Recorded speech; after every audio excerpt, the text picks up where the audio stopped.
morning. When Kyle asked me to do this, I'm fine giving my testimony, but I kind of felt like no one really wanted to hear my testimony. I'm a church kid. I was saved when I was young, but the truth is I was a sinner, and my testimony is important. I'm very blessed to have the life I have. My parents made sure I was at church every Sunday morning, Sunday night, and Wednesday night. My mom taught Bible drill most of my preteen years, carried us to competitions all over the state. We didn't take it near as serious as she would like us to, and not only did I have a loving family, my parents prayed for me my entire life. They still do today, and I still need their prayers constantly. I had a loving church family. I still remember every single one of my Sunday school teachers.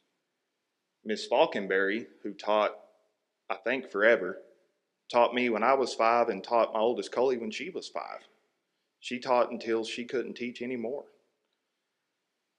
And I'm a product of a loving family and a loving church family, and a product of why church is so important and why Sunday school teachers are so important. It was at one of those Sunday night services when I was 10 that it all came together for me. I knew I was a sinner. I knew I stood in judgment. And I poured my heart out to God. I knew I needed Jesus. And my Sunday school teachers taught me that. My parents taught me that. They hammered that into my head every chance they got, that we need Jesus. And I knew what he did on the cross for me.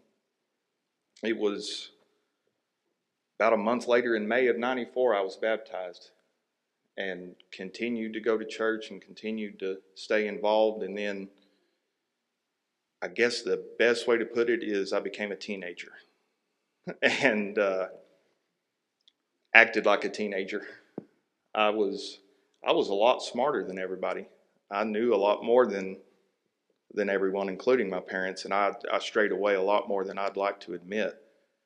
But God used those years. My grandparents started teaching youth, and in case you don't know this about my family, I'm probably going to break down and cry at some point, but I wish Steve Taylor was here to cry with me.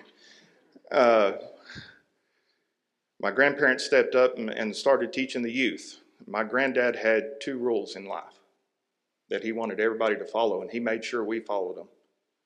Rule number 1 was love Jesus, and rule number 2 was tell the truth. He loaded a bunch of us boys up one time and carried us to church camp. He had an old Mercury, I think had 400,000 miles on it, and he loaded us up in that. We went to Glorietta. And at that church camp, I rededicated my life, my junior year. And I felt, at first, I was ashamed.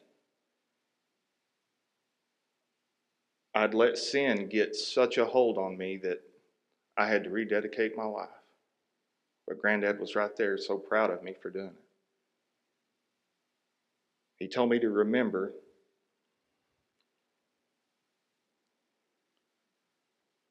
no matter what, nothing can separate us from the love of God. And he said, remember the two rules. Love Jesus and tell the truth. And he said the truth is every single one of us are sinners. And we need Jesus.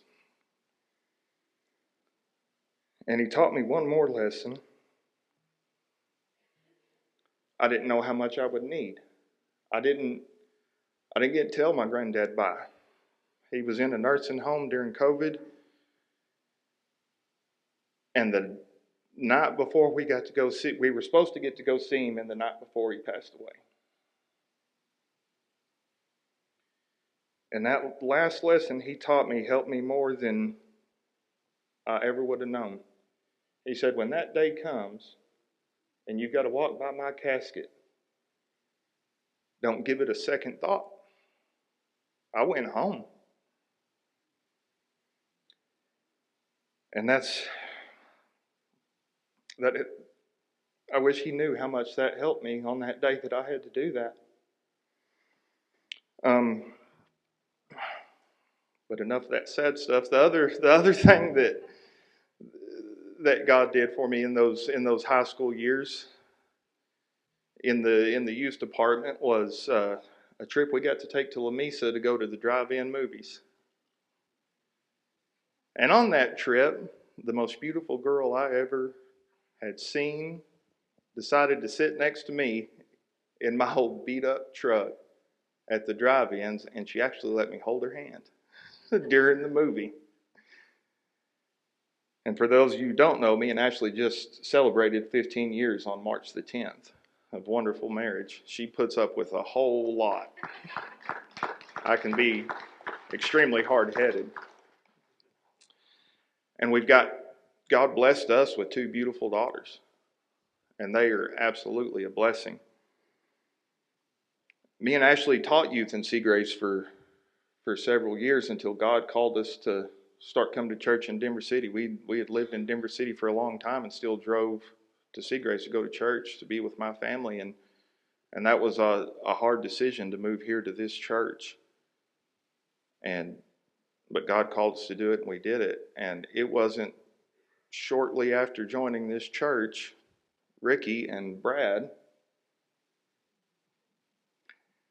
said, we need a Sunday school teacher. See, when I first moved to this church, I thought, I get to be a church member and just sit and listen and not have any responsibilities. I was so excited. And then Brad, Cody, you'd be real good to teach Sunday school. And I gave Brad the good church answer. I'll pray about that. But I did pray about it. I took it serious, and I did pray about it. And that was one of the fastest answers I got from God that I can ever remember. I started praying about being a Sunday school teacher, and God said, yes. I'm not moving you. I didn't allow you to come to a church to sit and do nothing. And then Kyle asked me to be a deacon, and I gave him the good church answer. Kyle, I will pray about that. God is still, my testimony is one that's ever evolving. God will never be done with me. I will fall down, and that another lesson Granddad taught me, you will stumble and you will fall the rest of your life, because I've done it too. But God will always be there to pick you back up. Something that God is working on me now is the amount of time I spend and set aside for God. I don't do it near as much as I should. I'm always in a hurry. And God has laid that on my heart to start setting aside more time for Him.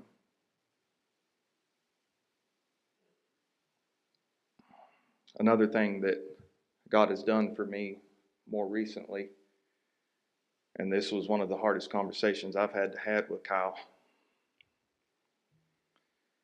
I had to sit Kyle down and tell him that I was an alcoholic.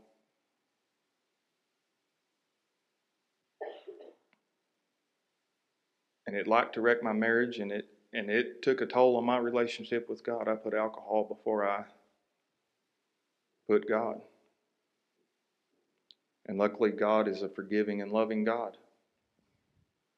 I had tried to stop drinking, told myself I was going to stop drinking.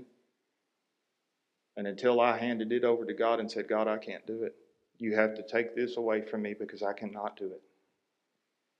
God answered that prayer. God took it away from me. The night I prayed that, God took it away from me.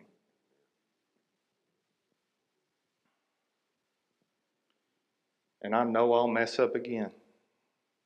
But God will be right there. He always has been. Thank y'all for listening.